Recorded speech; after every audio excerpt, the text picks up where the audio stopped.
নির্বাচনী প্রতিশ্রুতি মেনে দেশের 129 ক্রীড়াবিদের হাতে এরই মধ্যে ক্রীড়া ভাতার কার্ড তুলে দিয়েছেন প্রধানমন্ত্রী তারেক রহমান। ভাতার আওতায় আসবেন আরও 3 শতাধিক ক্রীড়াবিদ। তবে এখন পর্যন্ত সবার তালিকা বুঝে পায়নি মন্ত্রণালয়। 2003 সালে রোববার জাতীয় ও আন্তর্জাতিক ক্রীড়া দিবসের আলোচনায় বক্তব্যে ক্রীড়া প্রতিমন্ত্রী ফেডারেশনগুলোকে দ্রুত জাতীয় খেলোয়াড়দের তালিকা প্রদানের আহ্বান জানান। যে লিস্টটি আমাদের ফেডারেশনের কাছে চেয়েছি, অনেকেই দিয়েছেন, অনেকেই দেন নাই, এবং আমি আপনাদের কাছে বিনীত অনুরোধ করব যে যারা বাংলাদেশকে রিপ্রেজেন্ট করছে, যারা বাংলাদেশকে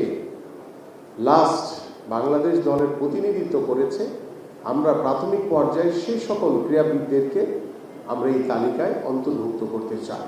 একই দিনে সাফজয়ী অনূর্ধ্ব 20 দলের সবাইকে 1 লাখ টাকার চেক প্রদান করেন যুব ক্রীড়া প্রতিমন্ত্রী। জানান, দলের ইচ্ছে অনুযায়ী খুব দ্রুতই প্রধানমন্ত্রীর হাতে তুলে দেওয়া হবে সাফ ট্রফি। আমরা দ্রুতই ইনশাআল্লাহ আমাদের মাননীয় প্রধানমন্ত্রীর কাছে আমরা এই অনূর্ধ্ব 20 সাব চ্যাম্পিয়নশিপের সেই ট্রফি খেলায় হচ্ছে টিম গেম। টিম যদি ভালো থাকে, টিমের ভিতরে ঐক্য থাকলে, সহনশীলতা, আন্তরিকতা থাকলে আমরা যে কোনো বাধাকে অতিক্রম করে আমার বাংলাদেশকে আমি আরো অনেক দূর এগিয়ে নিয়ে যেতে পারবো। এদিকে খেলোয়াড়দের এমন সুবিধার আওতায় আনায় সন্তুষ্ট বাফুফের সহসভাপতি নাসির শাহরিয়ার জাহিদি ও সাফজয় দলের অধিনায়ক মিঠু চৌধুরী। তিনি অনেক কিছু আমাদেরকে ভালো কিছু উপহার দিবে, এটা আমি বিশ্বাস করতেছি।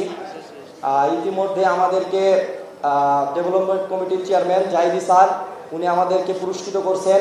আমরা যারা ফেডারেশনে আছি আমাদের কাজ হলো এই পৃষ্ঠপোষকতাকে সফলভাবে কাজে লাগিয়ে দেশে ক্রীড়ার পরিবেশটাকে আরও উৎকর্ষ করা, আরও এগিয়ে নিয়ে যাওয়া।